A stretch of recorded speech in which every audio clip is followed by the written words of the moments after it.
అందరికీ నమస్కారం. నేను మీ గంటి ఉష. నా మిత్రులకి, శ్రేయోభిలాషులకి, సబ్స్క్రైబర్స్కి మంచి మంచి కామెంట్స్ తోటి నా వీడియోస్ని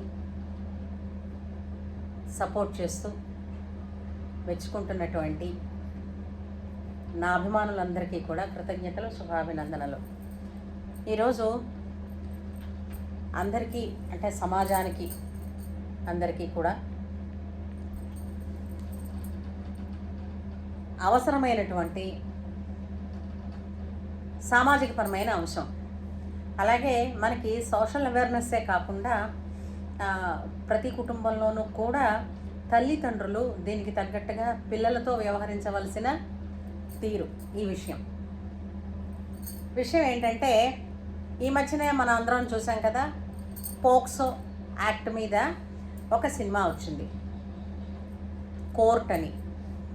ఆ సినిమాలో ఈ కేసు గురించినటువంటి విషయాలు, అంశాలు, వాదోపవాదాలు ఎలా ఉంటాయి, ఏమిటి అన్న సంగతి, దానికి శిక్ష పడితే కూడా ఏ విధంగా పడుతుందన్న సంగతి అందరం తెలుసుకుని ఉన్నదే. అయితే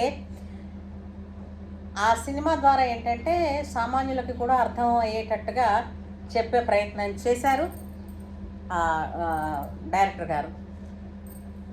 కథనం కూడా అన్ని బాగున్నాయి. దీనివల్ల ఇదొక యాక్ట్ ఉంది, ఈ యాక్ట్ వల్ల ఇన్ని జరుగుతాయన్న సంగతి చాలామందికి అవేర్నెస్ తక్కువ. సాధారణంగా కొన్ని చోట్ల ఏంటంటే తెలియదు, ప్రేమకి లైంగిక వేధింపులకి రెండిటికి తేడా ఉంది. సో ప్రేమనే లైంగిక వేధింపులు అనుకుని శిక్షించాము అని అన్నే శిక్ష పడేటట్టు చేశామన్నా కూడా అది ఆ పిల్లల పట్ల చేసేటటువంటి అన్యాయం అవుతుంది.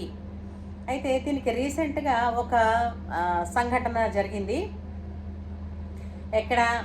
బాంబేలో జరిగింది ఈ సంఘటన. ఇది 2019లో జరిగినటువంటి ఒక సంఘటన.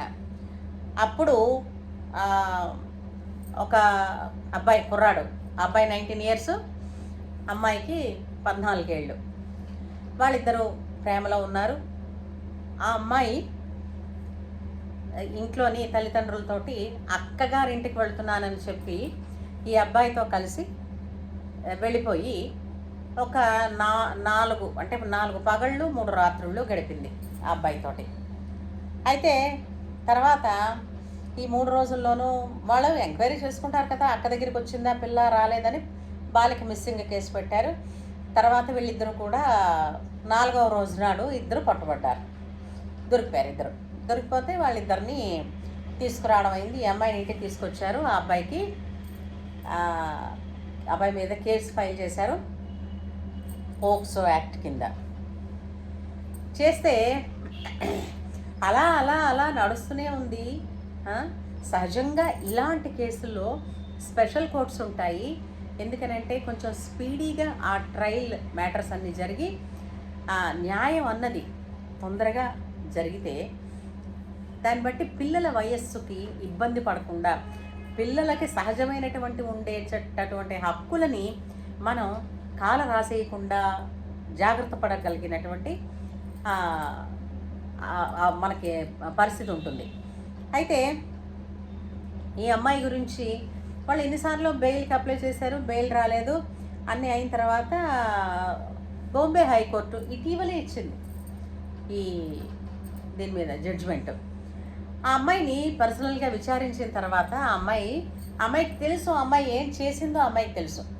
అంచేత దాని కాన్సిక్వెన్సెస్ తెలుసు, ప్రేమ అంటే తెలుసు. తన ప్రేమని తను అంగీకారంగా తెలిపినందువలన ఆ అమ్మాయికి 14 ఏళ్ల వయస్సే అయినప్పటికీ కూడా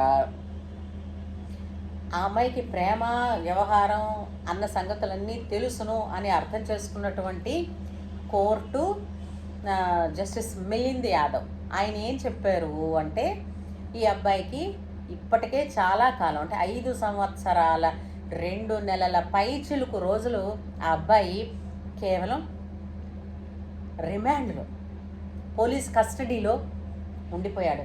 అంటే ఆ అబ్బాయి తాలూకు బంగారమైనటువంటి భవిష్యత్తు, చదువు అంతా కూడా దెబ్బతింది. ఇక్కడ చూడండి, అదొకటే పాయింట్ కాకుండా ఆ అమ్మాయికి ప్రేమ గురించిన వ్యవహారం, ప్రేమ అన్న సంగతి అవగాహన ఉండే వెళ్ళింది వాలంటరీగా, అదొక పాయింట్. అయితే రెండోది, ఆ అబ్బాయి ఏ విధమైనటువంటి హెరాస్మెంట్ చేయలేదు అండ్ ఆ అబ్బాయికి ఇంతకు మునుపు ఎక్కడ నేర చరిత్ర లేదు. ఈ పాయింట్స్ బేస్ చేసుకుని ఆ కుర్రవాడికి బెయిల్ ఇచ్చింది. ఇంకా ఫైనల్ జడ్జిమెంట్ అయితే ఎప్పటికొస్తుందో తెలియదు, కానీ కేవలం బెయిల్ రావడానికి 5 సంవత్సరాల కాలం పడితే ఆ అబ్బాయి జీవితం ఏమైనట్టు, ఈ అమ్మాయి జీవితం ఏమైనట్టు కదా. అంచేత ఇట్లాంటి కేసులు, ఇట్లాంటి యాక్టు, ప్రేమకి లైంగిక వేధింపులకి ఒకటే పనిష్మెంట్ ఉండకూడదు. మనకు తెలుసో తెలియకో ఇలాంటి పొరపాట్లు జరుగుతున్నాయా? పిల్లలకి ఇలాంటి అంటే చట్టపరమైనటువంటి అవగాహన కలిగించడమే కాకుండా మన బాధ్యతగా తీసుకోవాలి. పిల్లలు చేస్తున్న పనిలో వాళ్ళు చేస్తున్నది ఏమిటి? ఎందుకంటే పిల్లల్ని మనం ప్రొటెక్ట్ చేసుకోవడం మన ప్రథమ కర్తవ్యం. ప్రొటెక్షన్ ఇవ్వాలి, అలాగే వాళ్ళకి అవేర్నెస్ ఇవ్వాలి. అంటే అన్ని చోట్ల అన్ని వేళలా తల్లిదండ్రులు పిల్లలకి బాడీగార్డ్గా ఉండలేరు కాబట్టి తర్వాత వాళ్ళకు ఒక అవగాహన కల్పించాలి. వేధింపులకి ప్రేమకి ఉండే తేడా ఏమిటో అవగాహన కల్పించాలి. అలా తెలిసినప్పటికీ ఆ పిల్ల నా ఇష్టపూర్వకంగానే వెళ్ళానని చెప్పినప్పటికీ కూడా పంతాలతోటో ఈగోలతోటో పేరెంట్స్ ఈ విధమైనటువంటి చర్యలు తీసుకోవడం వలన అవతల ఆ పేరెంట్స్ ఎంత బాధపడతారు, ఆ కుర్రవాడి జీవితం ఏమై ఉంటుంది, వెనక్కి వెళ్ళిపోయిన నిమిషాన్ని కూడా మనం తీసుకురాలేమే. 5 సంవత్సరాల అమూల్యమైన జీవితకాలం ఆ అబ్బాయి జీవితంలోంచి మిస్ అయిపోయింది కదా. Who will fulfil that? ఇది క్వశ్చన్ కదా. కాబట్టి ప్రతి ఒక్కళ్ళు కూడా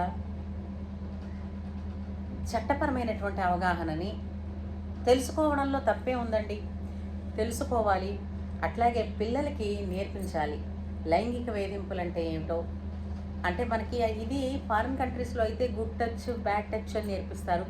ఇక్కడ ఇప్పటికీ కూడా పేరెంట్స్ ఆ విధమైనటువంటి డిస్కషన్స్ పిల్లలతో చేయడానికి ఇప్పటికీ సంకోచపడుతున్నారు. కాబట్టే పిల్లలు మొబైల్లో పట్టుకుంటే మొబైల్లో ఇప్పుడు ప్రపంచం అంతా మొబైల్లోనే ఉంటుంది. ఏమైనా వాళ్ళు మొబైల్లో చూసి తెలుసుకోగలుగుతున్నారు. ఇప్పుడు చాటుగా నేర్చుకోవడం వలన, చాటుగా తెలుసుకోవడం వలన ఒక రాంగ్ వే వైపు వాళ్ళ తాలూకు ఎంతూజియాజం అన్నది పయనిస్తుంది. కాబట్టి తల్లిదండ్రులు జాగ్రత్త పడాల్సిన బాధ్యత ఎంతైనా ఉంది. అందుచేత ఇట్లాంటి సామాజిక పరమైనటువంటి అంశాల గురించి అవగాహన కోసం కానీ మనం మాట్లాడుకోవాలి అని అంటే మీరేం చేయాలి? ఉషా ప్రసాద్ అనే నా ఛానల్ని సబ్స్క్రైబ్ చేసి, లైక్ చేసి, షేర్ చేసి, మీ చుట్టుపక్కల జరిగే విషయాలను కూడా, మీకు ఈ విధమైనటువంటి సందర్భాలు మీకు తెలిసిన వాళ్ళ దగ్గర ఎప్పుడైనా ఎదురుపడితే మీరు నిస్సంకోచంగా కామెంట్ సెక్షన్లో రాస్తే దానికి తగినటువంటి సలహాలు, సంప్రదింపులు మనం చేసుకోగలుగుతాం. ఏమంటారు? ఉంటాను. మీ అభిప్రాయాన్ని అమూల్యమైనటువంటి మీ కామెంట్స్ రూపంలో తెలియచేయగలరు. ఉంటాను. నమస్కారం.